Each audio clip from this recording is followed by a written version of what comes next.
Welcome to Unlocking the Parenting Code. I'm Kathy, and this is the space where we dive into real-life parenting stories.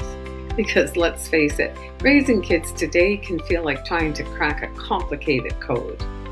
Together we'll explore the ups and downs, share insights, and swap tips that make this journey a little smoother. So grab a cup of coffee, relax, and let's unlock the parenting code together. Today, I'm excited to introduce Carrie Brummer. Carrie has trained as an artist and a professional educator. She's taught for years around the world, and she has created Artist Strong, which is an online artist community and school. Carrie is also mom to a strong, smart 4-year-old, a fur mom to a doodle, and currently lives in Houston, Texas, after 13 years in the Middle East and Canada. When she's not playing board games with her husband, she's baking, reading, and making her own art. Carrie, welcome to the show. Thank you so much for having me, Kathy. It's a pleasure to be here. Carrie, let's start with your personal parenting story and what challenges you faced, how you navigated the situation, and what you learned. It's likely that someone listening to this episode will hear something in your story that helps them along the parenting road. Yes, this was one where I almost feel like there's a list of stories people could probably share for lessons and personal challenges. I think that's kind of at the heart of parenting, full stop. But the one for me that I think is really important for my journey as a parent, and I think other people might relate to it, is I chose to be a parent later in life. I chose to be child-free for about like 8 to 10 years in my marriage before we decided to try for children. And we gave birth to our daughter in March of 2020. And like before parenting, I just remember, especially being an expat and having lots of like long flights, long haul flights, things like that, and being around children as an educator, like you could develop a lot of preconceived notions about how parents should be parenting or how visible children should be publicly, and that's been culturally kind of more and more acceptable. Like I'd have friends and I who were child free joking like we'd pay more for flights if we knew there'd be no kids on them. And then I gave birth to this beautiful little human that means so much to me. And I started to see how those jokes were way more harmful than I ever understood or realized before. And the lack of empathy or compassion I was feeling for people who chose a path different from mine at that time, right? And it really had me thinking about parenting as a whole and how, especially when you're a new parent, my daughter is my first and only, this transition to choosing to be a parent and then embracing this new identity, which really does make you an entirely new person on so many levels, um, made me more open to empathy, to compassion for others, and honestly within myself, I think. Understanding that there's so much like cultural pressure and definitions of perfectionism that pervade our parenting experience that I was already feeling beholden to without even being fully aware of it. And I think that's kind of that transition that I'm trying to communicate. And I am so grateful to know that, to still have friends who are child-free, who can learn with me and try to be in compassion with me in my new experience. And also just trying to bring voice to these topics with my friends and family so that we all feel more permission to deal with the nuances of parenting and the judgments that our culture and society are placing that I think are even heavier pressures than perhaps previous, like parents who now have adult children might have faced. Yeah. And I just think this is like an ongoing challenge that I'm trying to navigate personally. And I also see my friends navigating. And I I think I'm more open to gray and flexibility.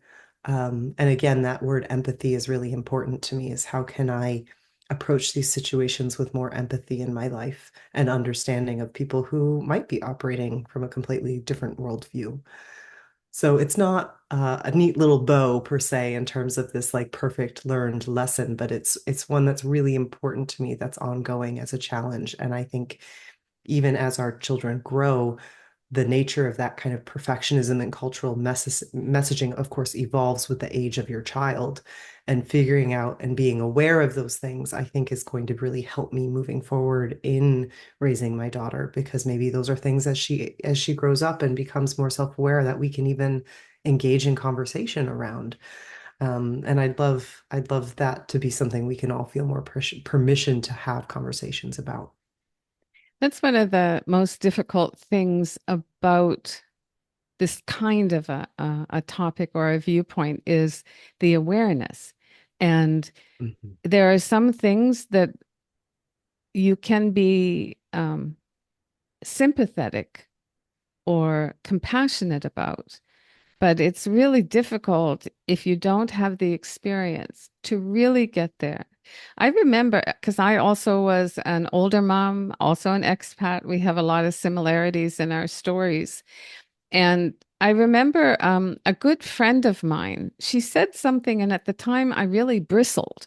But she had three children, she was an expat, and she said, having a child helps you understand why you're here. It gives you purpose.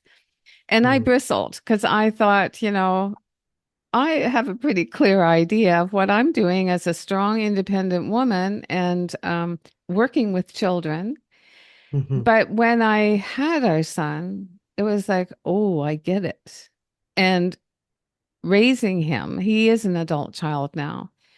It's like that has been the pivotal turning point of my world and my viewpoint and perspective of the world. So I think that's challenging. I think mhm, the person who doesn't have the same experience needs to really be able to be compassionate and mhm, curious, like really open-minded to like what it feels like when that mama bear comes out, or that, those things that I don't know that they would come out in a different way. They might come close, but I mhm. don't know. But the awareness is really a big part of that, I think. Um, what's something that you thought because of being an older mom, because of what was in education? What was your field? I was, for almost 9 years, I taught high school art for the most part. I had 1 year of elementary, and then I actually was an assistant principal for 1 year before I moved to online teaching. Okay. So you've got lots of experience with children and parents, like families. So Yes. when you became a parent yourself, what's something that you thought, especially because of your age and your experience, that would be easier than it ended up being? Hmm. It ended up being easier or harder. Like I thought it Harder. was going to be easier. You thought it Yes. would be Okay. easier. Oh, that's a good one. I need to think about that a minute. Mhm. Take your time.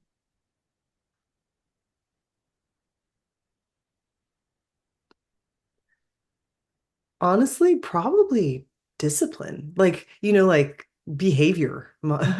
Because in the classroom you have to manage 25 kids. Like Yeah. what would one how hard can it be to manage one when you've had 25, you know? And I think I didn't understand how my interaction with my child would test me personally, like psychologically and in terms of my values, in a way that I did not feel that pressure with my students. Yeah. Yeah, I kind of had the same thing. I thought the same thing. And what I came to understand is I had no I knew what it was like to have children for 6, 7, 8 hours a day. I Hmm. had no idea what it meant to have that child, have responsibility for that child for 24 hours. So, okay, so discipline is an interesting topic because I would say of all the concerns parents have at different stages, it's almost always connected with misbehavior and discipline. And people's reaction or, their response, um, kind of can Hmm. direct the feel in your family. So how do you handle, like, I know she's 4, but I'm sure you've had areas where you needed to do some guidance or discipline or however you look at that. Yeah. For me, I think it's a lot about respecting people's boundaries, and that includes hers, like mutually. It's about respecting boundaries, trying to teach her that, like, I don't know, even just like you should never touch someone else's hair or body without permission. Like Mhm. it's Yeah. it's this idea of like consent, um, thinking of other people. But also my concern around that is not at our own expense or discomfort. Like I think there's a lot of people pleasing, especially with women, that we're acculturated to do, and I'm concerned about that. So like that's something that's playing into my conversation around kind of boundaries, and also I don't mind when she tests certain boundaries, but if it reaches a point, there is a consequence. And right now, consequence is timeout. We sit in a boring part of our house. Like today, Yeah. it actually happened this morning. And she's like, I don't want to sit here. It's not comfortable. And I was like, that's not important to the reason that you're here right now, Mm. Yeah. In fact, it's okay that it's a piece of rug on the carpet, like it's okay. This is where it is. It's boring. Yes, it's supposed to be, Um, and so I think being more aware of like when do I need to worry about behavior being an issue that requires discipline as well? Like we all have big feelings, and I know a lot of grown adults that don't know how to handle them, So we have such high expectations for especially toddlers, for managing their emotions, and that concerns me. So it's very important to me that while she has a consequence, that she knows she can ask for comfort, that it's okay to be mad at me. Um, so it's trying for me, and growing up with a family that was very authoritative, and a little fear-based at times, trying to step away from that myself as a parent and think about how I can communicate there are choice you are making choices right now, and your choices either lead to sometimes you can't get what you want, but you still have choice in this matter, and what are you going to choose in this situation? And sometimes that means you're choosing time out in the boring part of our living room. Mhm. Mm. Um, I was thinking as you were talking about raising your daughter, so she understood about boundaries and consequences and some of the societal impact that we have on Mm. gender, or that society has on us based on gender. Mhm. And my whole world has been around boys and males. And I remember being grateful that I had a son, because I wasn't going to have any assumptions that I knew what, was going on in his little head. And I always worried that if I had a daughter, that I would be able to separate us enough that I wasn't like, I was so worried that she would be as sensitive as I am, that she would feel as much pain, I guess, at other people's pain, or Mhm. like just all the world of sensitivity. And and when I think about today's world, and because I usually have the other viewpoint, like I'm looking for the male component in everything. But raising a female today, I like, how are you addressing? Like, I know I am addressing things with males connected with, understandings around like the male crisis. And Mhm. when you look at some of the things connected with women in the last decade or so, connect like the Me Too movement Mhm. and all of these things, how are you how are you trying to make sure that your daughter has a balanced view so that that all men Yes. aren't like this or all women aren't like this, and like how are you Mhm. addressing that? So far, I would say my biggest concern in parenting and around this kind of topic is been diversity as a whole. And where can I put her in environments that Mm. exposes her to diverse people in terms of ethnicity and gender? How can I cultivate environments where she's going to be exposed to people who have different beliefs and ideas? That's very important to me. And a value I think my husband and I share. How can we make sure we are a mixed um, culture family, I guess. You Yeah. know, a lot of people don't fully acknowledge the difference between Canadians and Americans, but we are Mhm. half Canadian, half American in this family, and our daughter is both. So there's like the layer of culture, and then there's the layer of race and ethnicity, and then gender. And I think those are all things I'm trying to be aware of. How can we explore lots of different ideas? And also, you know, when she's had a negative experience, for example, with a young boy who was her friend, but he was constantly being physically like harmful to her. It was like, okay, how do we have a conversation about what friends do or don't do? And when I heard one of the family members say something that was almost like boys will be boys, we stopped seeing that child Mm. because I am not exposing my daughter to that kind of messaging or that it's okay to be a punching bag for anyone of any gender. And that's been hard because she still asks after that little boy. Yeah, I wonder it's if hard. it is really hard. And I wonder if sometimes, like, I don't know, but I also took strong stands. And I will tell you that it was easier when he was young because I still had that power and that control. Right. Of course, at 4, it's very different than when they're a teenager. Yeah, but Yeah. I think it's also sends a good message. I wonder if it's easier because of our age and experience when we are in this time period. One of the things that you just said about diversity being really, really important, that was also something that was really deeply in my heart.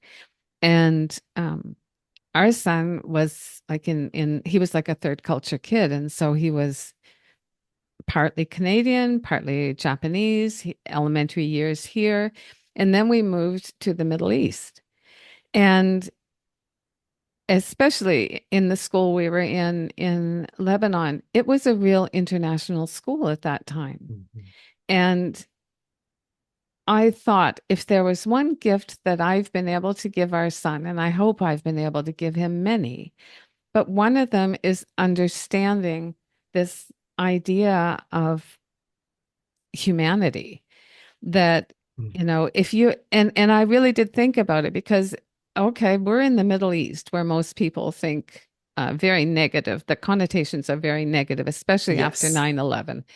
And here I am, and our family is here, and my son is understanding that his best friend is in that category. And the other kid sitting next to him comes from a very different culture from Africa. And that one, 2 doors down is from India.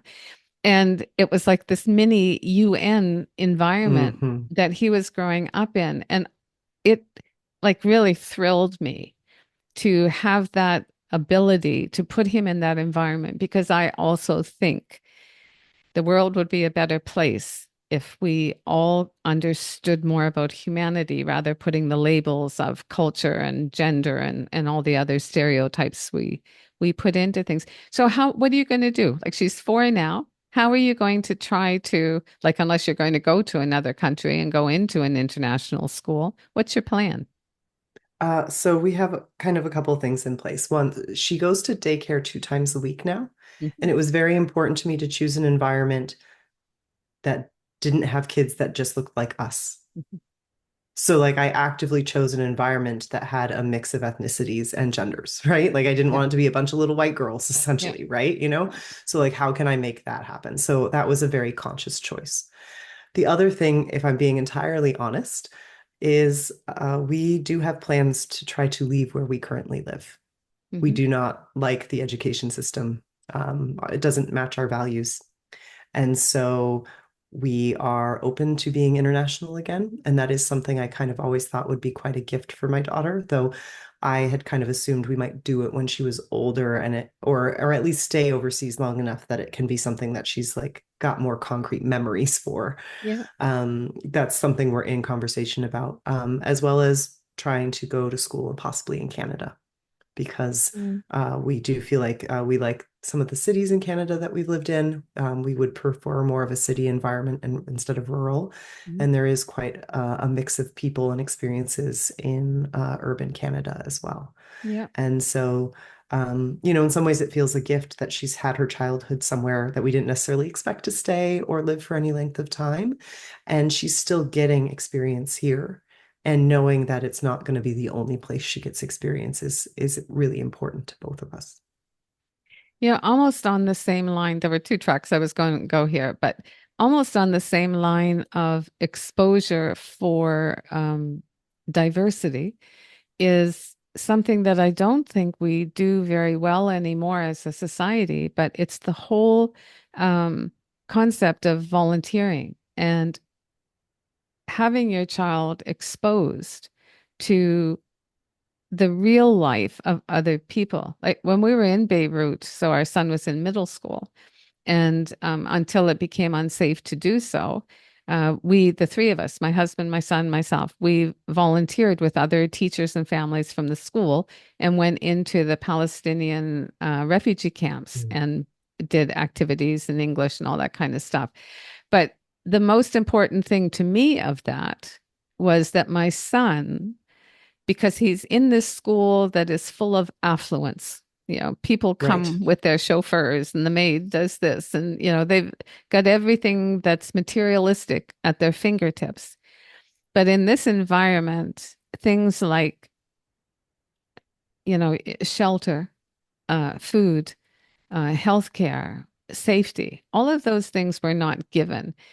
And for him to have interactions with boys the same age that he was, and to see those relationships develop and him have that understanding, I think was a true gift. And the whole um, value of volunteerism, I don't think we do it very well or very much anymore. What do you think about that? I completely agree. It's something I've thought about, and I've even looked locally for volunteer opportunities with toddlers. Like, what could Hmm. that look like? Yeah, It's been really hard to find things. A lot of organizations here want them to at least be, I think it was 6 or 8. I yeah. can't remember. Um, so I would say uh, part of me wonders, especially like with children or small children, if volunteering is part of, it's still part of that kind of cultural pressure and norm of like children shouldn't be seen, they should be quiet and well behaved and in a corner. And, like, I kind of wonder how that influences things. But I do wish more people participated in it and that it can be, for those of us who are not religious, it can be a secular activity that still brings good to community and can be such a good way to instill values and also, as you're sharing, like ground people's experience in difference. Hmm. I have a very formative experience volunteering at a food shelter when I was in high school. That was very formative for me. And I think those moments help you understand our own privilege, our own like burdens as well in our life, and like our own sense of responsibility to fellow humans, as you were Yeah. saying earlier, that sense of humanity. And I think it would be so wonderful, even if families, we all tried to do something like that once a month. Like, it doesn't have to be this huge time commitment, right? But Yeah. if we all thought about that a bit more and tried to integrate it, I do think that could be very formative for a child. Yeah, me too. And I do think that, especially the adolescent years, those are the years that, because peers are becoming so important and they're really developing their identity as young adults. So I think that that's kind of a perfect time for that kind Mhm. of thing. So what would you say, like the experiences that you've had overseas? Was your daughter born in the States? Well, yeah, yeah, I was pregnant while I was in Canada and moving to the US, but Okay. she was born in the States. So, So, what would you say has been the impact of you having lived abroad, being an expat in other countries? How would you say that that is impacting your view of being a parent now? Oh, I could go so many ways with this. Let's see. One, just my exposure to different cultures and faiths and religions. I lived in a predominantly Muslim culture for, I don't know, 9 years, well, more than that, since it was six in Du oh, it was, I guess, sorry, I'm trying to do the math in my head. It was 13 years in the Middle East and Canada. So it was about 10 or 11 years with both Dubai and Muscat. And I felt like I had people who were Muslim wish me Merry Christmas because it was Christmas time. Like there was none of this Yeah. judgment or othering. It was so welcoming and inclusive, and that's something I don't see in my home country of the Hmm. US. I feel like people feel very othered or insulted when people say things or don't say things or feel like they can't say things. Like there's just so much of this like politicking of everything of our lives Yeah. here that I did not feel overseas. And I felt so included. And it was such an inclusive experience. When I taught in Dubai, we had over 100 nationalities at our school. Mm. We had cultures and faiths that I had never even heard of until I moved there. And it just really did open my eyes. And I had had some of that, a taste of that experience in high school. I had quite a few friends who were first generation American, who were from different ethnicities, and they had already exposed me to issues with racism and judgment post like 9/11. Hmm. Like I had an Indian American friend who was being harassed as if she was Muslim, even though she was Catholic. Just like this awareness to these cultural differences and our fear around those differences, rather than seeing it as this place of joyful connection. Yeah. That's something I really hope I can cultivate in the people that I love, and in my daughter's life, is trying to show that you don't all have to look the same or believe the same things to have a shared love and learning from each other. I had heard something a long time ago, and uh, I've shared it with almost anyone that I could that especially was an expat. Because I know I used to go back home to Canada and think everyone was going to want to hear about my life in the Middle East or my life in Japan. And that just wasn't the case. And I could never quite figure out, what that was all about or where I stood with that. And I had it explained to me, or I read it or someplace, but it was like, for example, if all the people in Canada were represented as circles, and all the people in Japan, when I was living there, were considered squares. When you leave Canada and go to Japan, on the way there, you're a circle.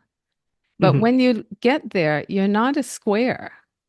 But when you're going back to Canada, you're not a circle anymore either. So you're a triangle. So you mhm. kind of resonate with all the other triangles that are around. And that was a really it made sense to me that was it. So as the triangle, your viewpoint about the world, about culture is just different. It's different than the other ones. I heard a similar kind of story along those lines. It was given more as an example of, you leave your hometown and you go travel the world and you become a new person from all of these experiences. And every time you go home, none of those people's lives have changed in that large transformative way that you've had from being thrown into a different culture and being exposed to such difference. Mhm. So you're different when you come back, but everyone else is evolving the way that they were before. Yeah. And this big shift kind of changes you. And we hope people want to be in the change with us, but they can be quite happy to be on their path. Yeah. Yeah. Yeah, exactly. It's a good reminder that everyone deserves respect whatever choice they make. Like Yeah. so that was a good one. There's another thing that I'd like to ask you about. And it's kind of the same thing of um you had a full career before you got pregnant and started to raise a family. So you had a lifestyle where my guess would be that career was a big part of your life. And so then as being a mature mom, I really hated that term, but that was what I was always referred to as the mature mom. Um, having coming into parenthood as a mature mom, already with, solid groundwork work as far as work ethic and the place in your career. And I wonder how it was for you making that transition to kind of blend the parenting life and continue the work life and that balance. Like how was that for you? Boy, that was a rude awakening for a couple reasons. So, some background kind of on my experience as well is I had a mother who was a stay-at-home, who is still was a stay-at-home mom. She raised all three of her kids. She did not work. My father did not want her to work. He wanted her to be home and her job to be the family. Like he definitely treated it like she had a job, but she didn't, her pay was different. Hmm. And then my sister is 16 years my elder. So I got to watch her have children and raise her family while I was like coming into my own as a young adult. Her daughter was I was 16 when my nephew was born and 12 when her daughter was born. So I was very much also exposed to her parenting strategies and her life path. And she is the breadwinner in her family. Hmm. So I had these two examples of women doing the complete opposite, both really happy with their choices.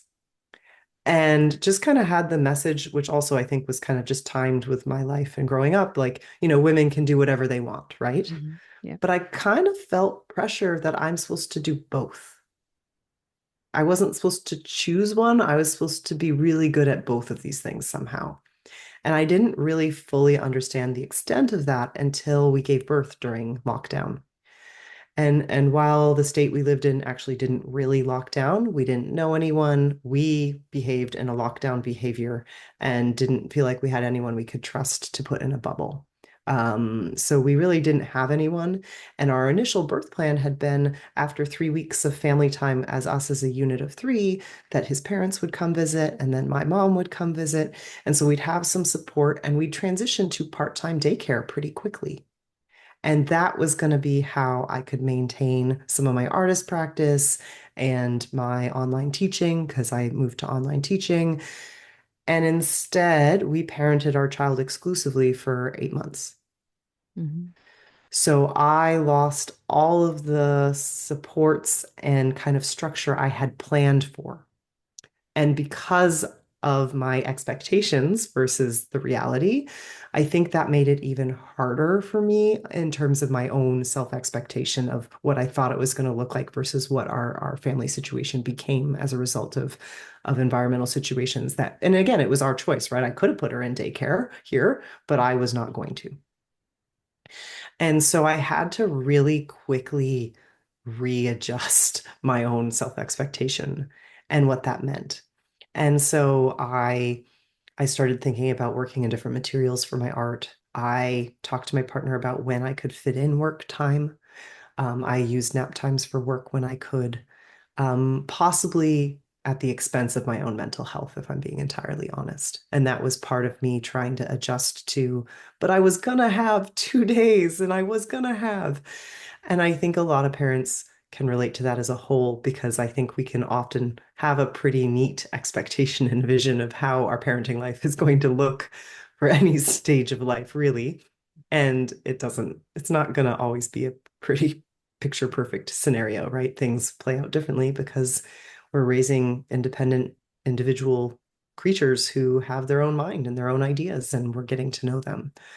So that was a really, really tough time for me because I didn't really have the tools that I had expected or at my disposal, and I didn't feel like I could talk about it a lot because we were all in a hard place. And I felt like we were all kind of tiptoeing around, I don't want to compete with anyone about having a hard time. Like that's not where I'm coming from at all, right? I wanted to be in a place of sharing, but we were all on short bandwidth at that time. And so I think I felt very alone.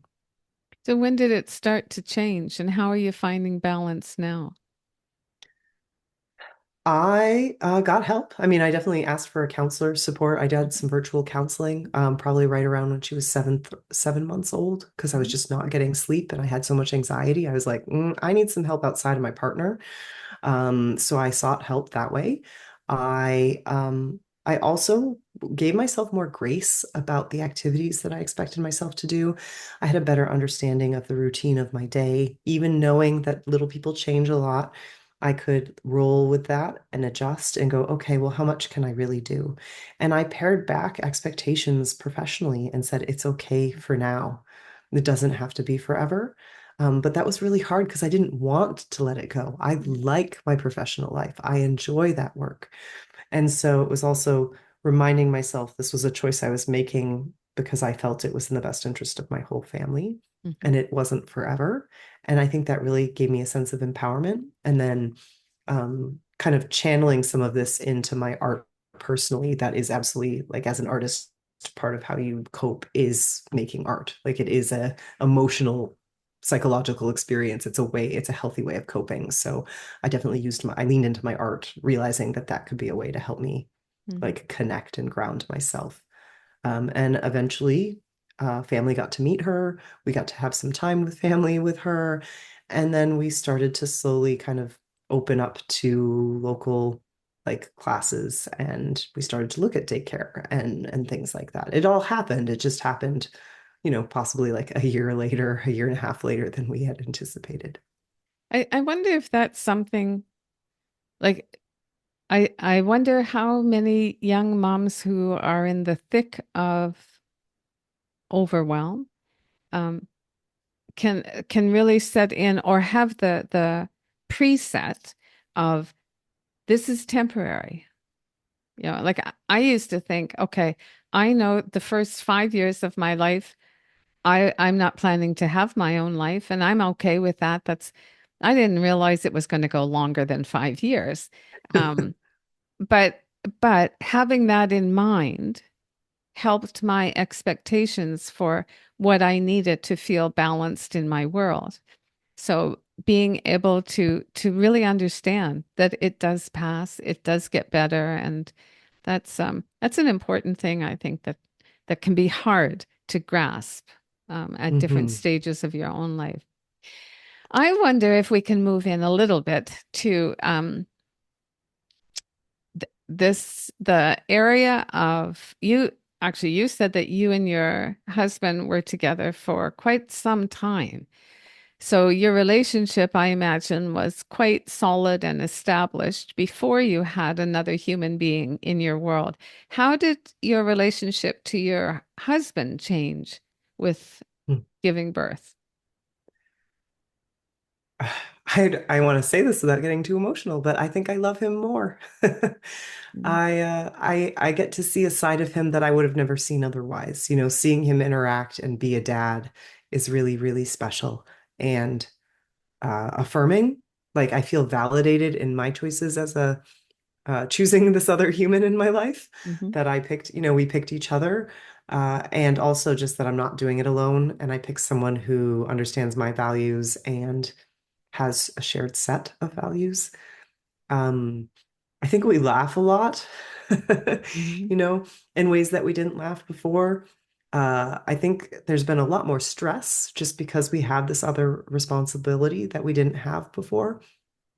And it's been really good for our communication skills in a challenging way to figure out like how do we clearly communicate with each other um, and articulate our needs and also how we want to parent.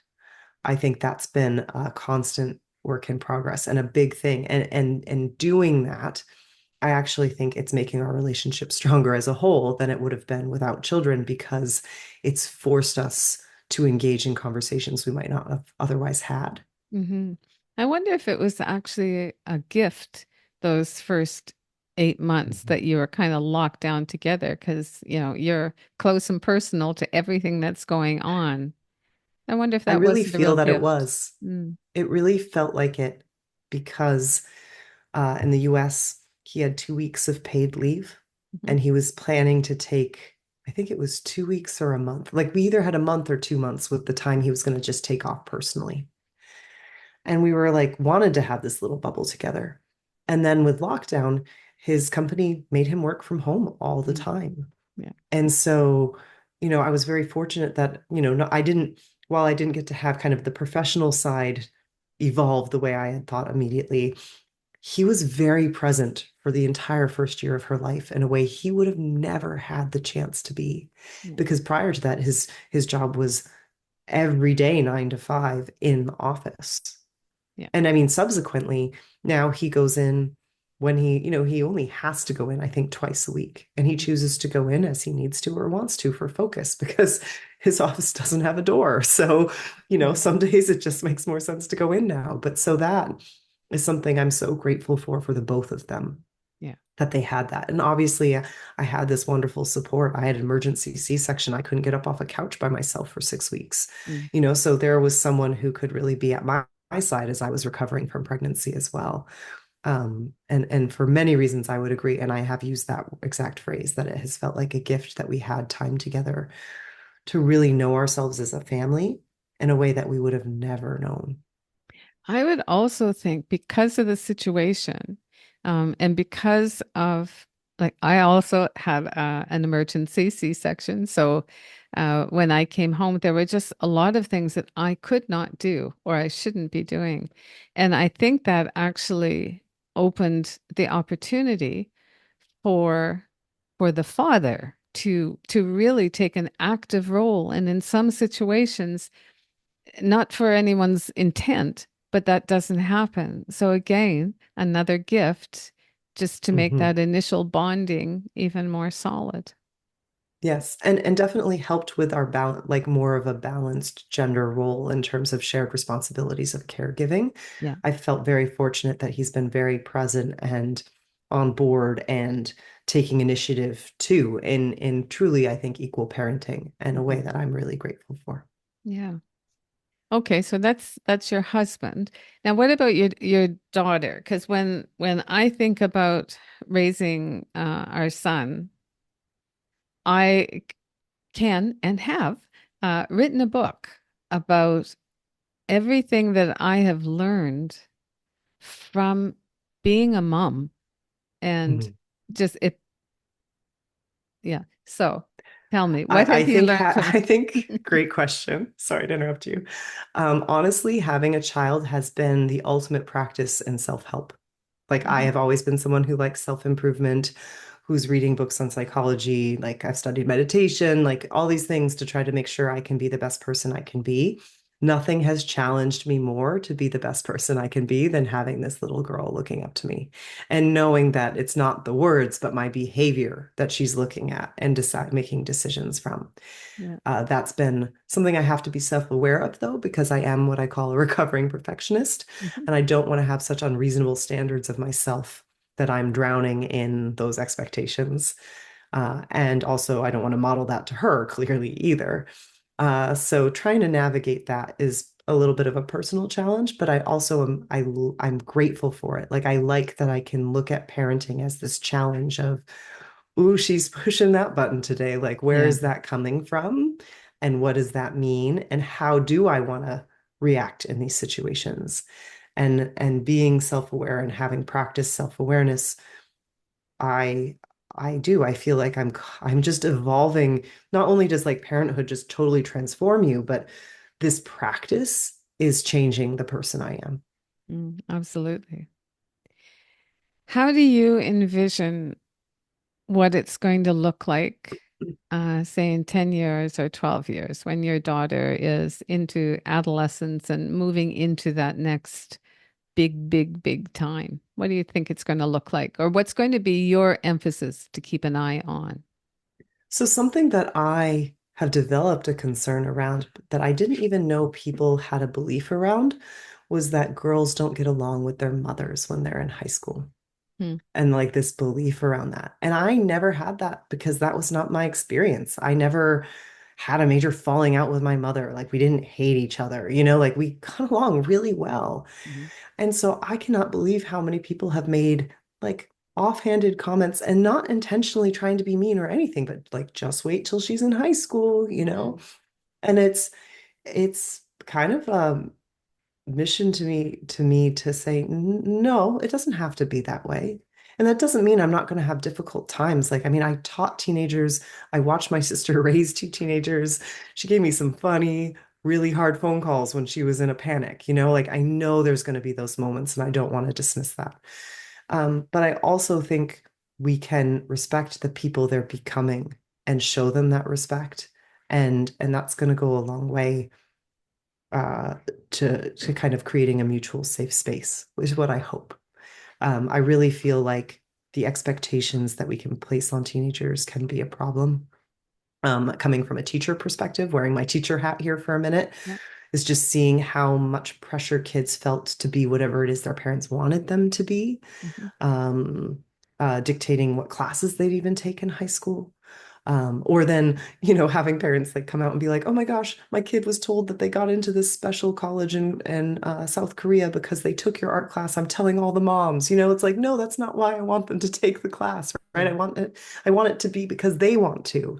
And that's something that I'm really holding close to me is that at the heart of everything I'm doing is I want to honor the person my daughter's becoming, not place my own baggage or my own expectations on her. Like if she wants to be an astronaut, great. If she wants to be a teacher, that's fine too. If she, like whatever she chooses, even if it makes me really, really uncomfortable, I really want to be at her side and say, if this is what you want, I'm going to be here to support you.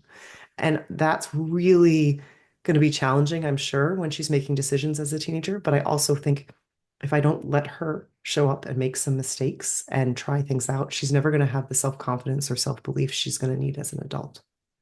Yeah, and there's often I think communication is probably the biggest part in all the relationships, and especially one that's so intertwined with your own child.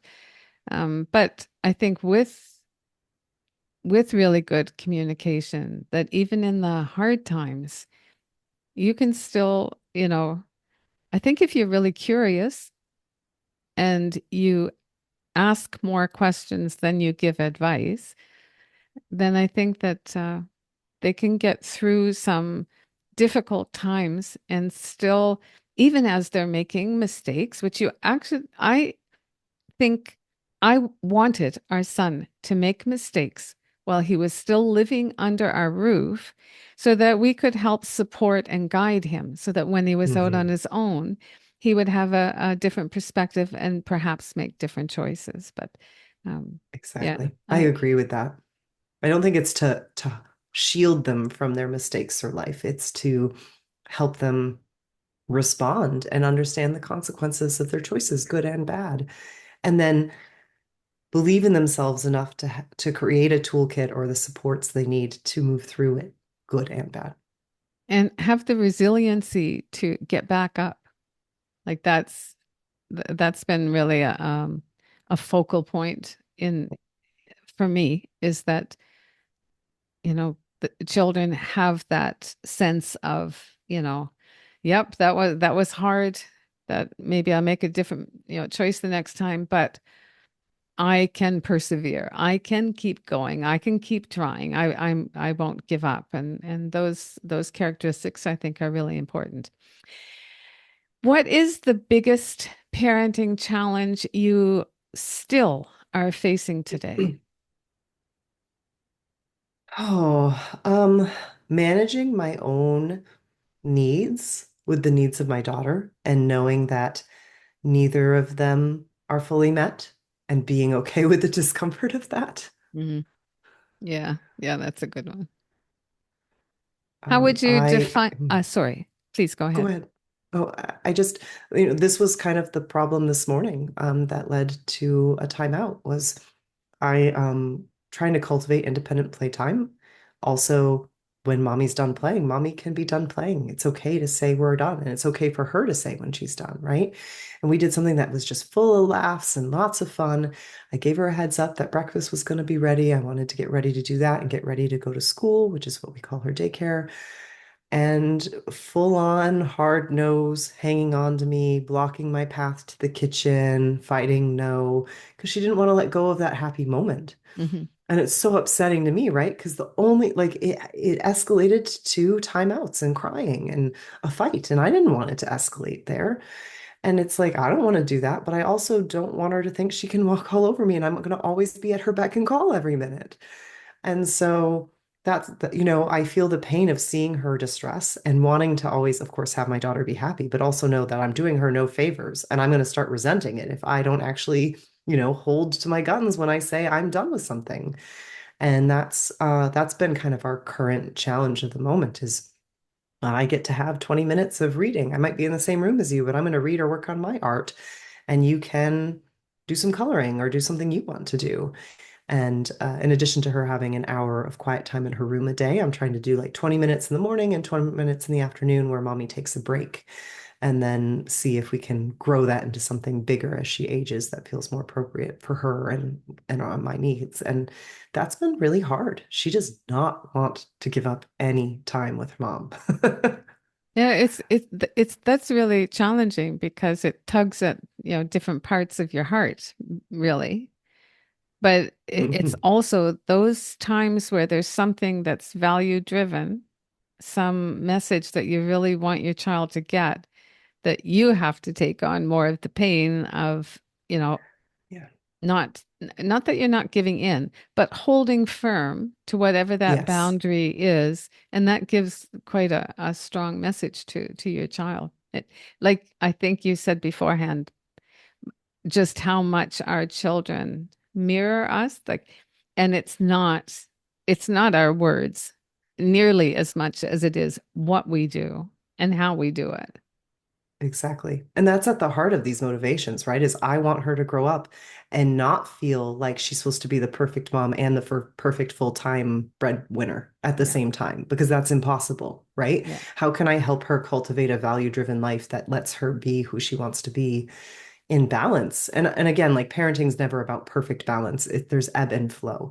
So I'm not trying to say there's this perfect answer, but I think she can have it better than I did for like my self-belief. And I have to remind myself in these hard moments, like I'm doing this so she sees that mommy has things she does and she wants to do that isn't always playing with her little girl, and that's okay. And that she Mhm. has this identity outside of mom as well.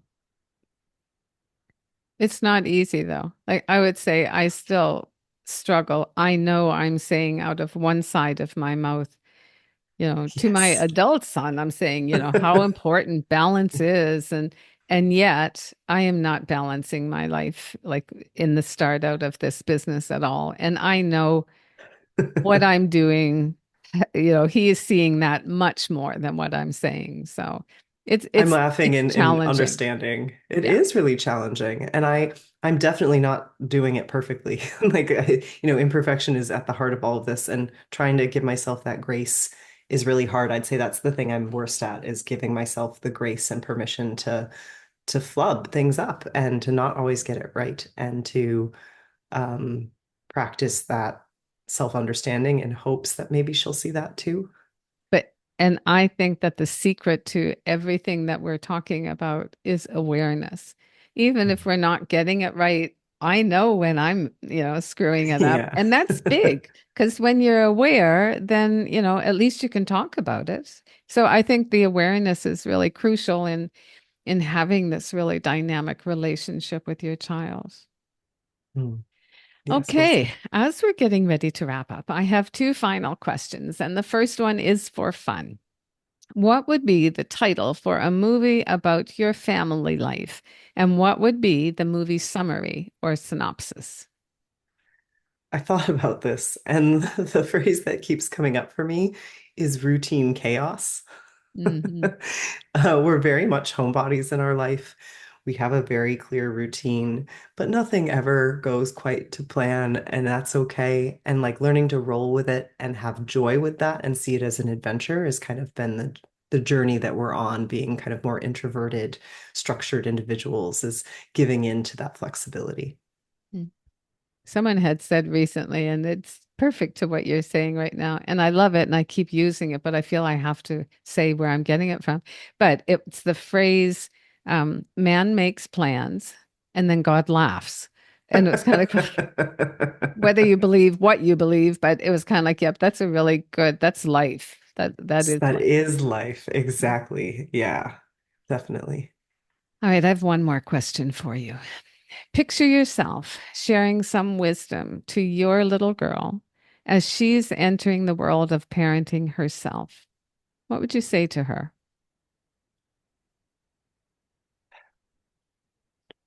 Don't spend your parenting time reacting to everything. Try to come from a place of your own values. What do you value? And think about those values before this little person shows up so that you can be making your decisions from a place of value. I don't know if I've heard anyone else talk about that. That okay, can I just sidetrack for a minute here? Because I really do like Yeah. that. But that was something that was really, really important to me before our child was born. Like, because there's so many choices, and there's way more now than there was 30 years ago. And it's like, what's important?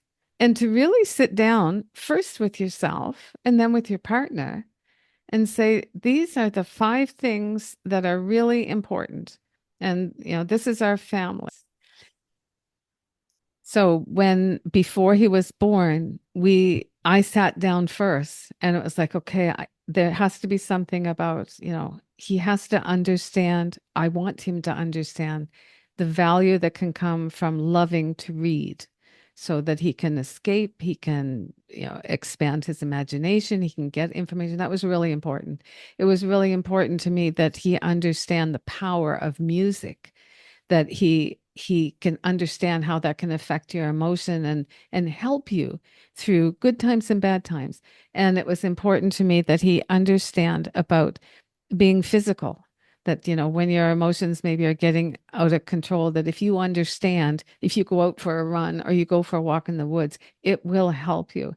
Those things were really, really important to me. And having that discussion and having it in my own head first was kind of critical because there's so much noise out there and you start thinking, oh, well, maybe I really should put him in baby Beethoven, or, that you can get lost in all this stuff. And if you think about it, you can really kind of dial down into keeping your focus on what your values that you want to impart on your child. What's important to you for your child? One of the biggest things that I want to instill in her is resilience, and that mistakes are the path to growth and success. Because as a child perfectionist, I felt like failures were meant that love should be withdrawn from me. I mean, if you really understand what perfectionism is, it's about feeling worthy of love ultimately, and I don't want that for her. And so I love the story from oh my goodness, the founder of Spanx. She shares that every day when she was a Mhm. kid, she came home from school and her dad would ask, "How did you mess up today? Like, what mistakes did you make?" And he'd look at her with this complete eagerness, and then she'd like say something and he'd high five her and like jump up and down and make it a huge deal and genuinely be excited. And I was like, I want that for my daughter. I Yeah. want her to see that there's no mistake that she can do that's going to ever like mess up her love, like the love we have for her, that in fact making those mistakes are going to help her become the best version of herself. Yeah. Again, what we can do with our communication is Hmm. powerful and shouldn't be taken lightly. Yeah. Exactly. I heard another one very similar, but his question at the dinner table to his children was, what did you do that was courageous today? What did you do that Mm. you were scared to do, but you did it? And same kind of thing, just having their mindset be that mistakes are okay, emotions are okay, but learning and gaining strength from those. Mhm. Thank you very, very much for your time today, for your wisdom. I thoroughly enjoyed it, and I'm sure that everyone else will as well. So thank you very, very much. Thank you, Catherine, for having me. It was so great to share in this conversation, and I do hope people get something from it. They will. If you're a parent raising a boy in today's complex world, be sure to explore sonhoodcoaching.com. You'll discover expert guidance and support designed to help you unlock your full parenting potential. As Amelia Gambetti says, this job is too difficult and too beautiful to do alone. Together we can explore this adventure and discover the magic of raising boys.